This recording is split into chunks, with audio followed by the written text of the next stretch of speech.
Hello friends, here is Napreet Kaur again. Guys, before we start the next sounds, there is a topic which you must know. That is sight words. इससे पहले कि हम अगले sounds को सीखें, एक topic है जिसे आपको पहले जान लेना ज्यादा जरूरी है और वो है साइट वर्ड्स. फ्रेंड्स, क्या आपने कभी सोचा है कि अगर CUT कट है, BUT बट है, तो PUT पुट क्यों है? PUT को भी तो बट होना चाहिए ना. Do you know if CUT is cut, BUT is but, then why PUT is not but, why it is put? चलिए जान लेते हैं कि ऐसा क्यों है. Let's know why it is so. देखिए, कट, बट और पुट तीनों ही साइट वर्ड्स हैं. Cut, but and put, all these three are sight words. Sight words को अगर डिफाइन करना हो तो sight words are the words which we recognise automatically on sight. Sight words को हाई फ्रीक्वेंसी वर्ड्स भी बोला जाता है. Sight words are also known as high frequency words. High frequency words means जो वर्ड्स बार बार यूज में आए, ज्यादा यूज में आए, उन्हें हाई फ्रीक्वेंसी वर्ड्स कहा जाता है. The words which are oftenly used are called high frequency words. English language को फ्लुएंट बनाने के लिए, ताकि हम बिना रुके फटाफट बोल सकें, इंग्लिश लैंग्वेज में कुछ वर्ड्स को साइट वर्ड्स की कैटेगरी में रखा गया. To make the English language very fluent, they are oftenly used words which are put in the category of sight words. कुछ साइट वर्ड्स ऐसे हैं जिन पर कोई साउंड्स के रूल रेगुलेशंस लागू नहीं होते हैं. उनके लिए हमारे पास एक ही रास्ता होता है कि हम उनको याद कर लें कि उनको कैसे बोलना है. Many sight words do not follow the basic rules of sound. We have to memorize those words. जो साइट वर्ड्स हैं, चाहे किसी वर्ड पर कोई रूल लागू हो रहा है या नहीं हो रहा है, साइट वर्ड्स को हमें अलग अलग साउंड लगा के जोड़ जोड़ कर नहीं बोलना है. उनको हमें एज अ होल ही बोलना है, एक साथ ही बोलना है. उनको इसी तरीके से याद करना है.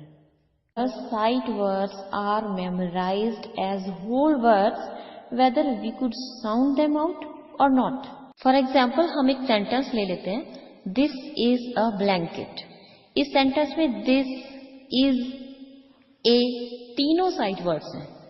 तो जो लर्नर अभी जोड़ जोड़ कर पढ़ना सीख रहा है, वो this को एज अ होल this ही बोलेगा. ऐसा नहीं कि उसके लेटर्स को इंडिविजुअली साउंड आउट करने की कोशिश करे. ऐसा नहीं करना है कि ट, ह, ई, स, ऐसा नहीं करना है. इसके दो कारण हैं. पहला ये, क्योंकि दिस एक साइट वर्ड है और जितने भी साइट वर्ड्स हैं उनको एज अ होल ही बोला जाता है. उनको अलग अलग उनके लेटर्स की इंडिविजुअली साउंड को प्रोड्यूस नहीं किया जाता है. और दूसरा कारण ये है कि दिस एक ऐसा साइट वर्ड है जो साउंड के रूल्स को फॉलो ही नहीं करता. अगर आप लेटर्स की साउंड को जोड़कर बोलने की कोशिश करेंगे भी तो आप गलत प्रोनाउंस कर जाएंगे.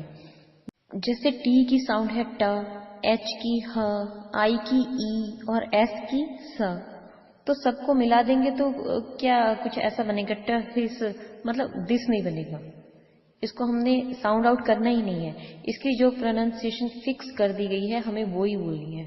क्योंकि जो भी साइट वर्ड्स साउंड के रूल्स को फॉलो नहीं करते हैं, उनके लिए एक प्रोनाउंसिएशन जो फिक्स कर दी गई है, हमें वही बोलना है. दिस इज अ ब्लैंकेट को हम साउंड आउट करेंगे. कैसे करेंगे?